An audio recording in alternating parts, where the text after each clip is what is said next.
அனைவருக்கும் வணக்கம். நிலக்கோட்டையிலிருந்து உங்கள் வழக்கறிஞர் மணிகண்டன்.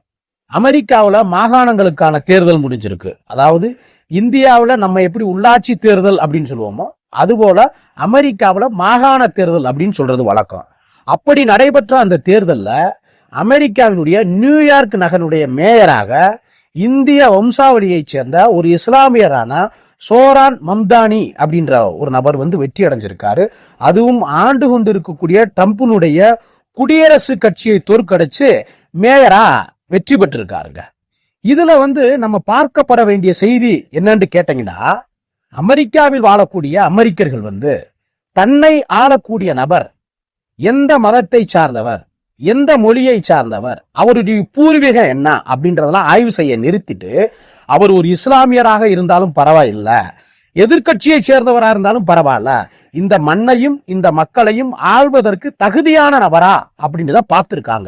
அமெரிக்கா முழுக்க முழுக்க ஒரு கிறிஸ்துவர்கள் வாழக்கூடிய நாடு. ஆனா இந்திய வம்சாவளியை சேர்ந்த சோரான் மம்தானி ஒரு இஸ்லாமியர். அப்படி இருக்கும்போது அமெரிக்கர்கள் அவரை தேர்ந்தெடுத்திருக்காங்க அப்படின்னா தன்னை ஆள்வதற்கு தகுதியான நபர் யார் என்ன பார்த்து அவங்களுக்கு வாக்களிக்க கூடியவங்களா இருக்காங்க. அதனாலதான் அமெரிக்கா உலக அளவுல பொருளாதாரத்திலையும் கல்வியிலையும் பாதுகாப்புலையும் இன்னும் பல விஷயங்களையும் இன்றைக்கும் முதன்மையான நாடா திகழ்து.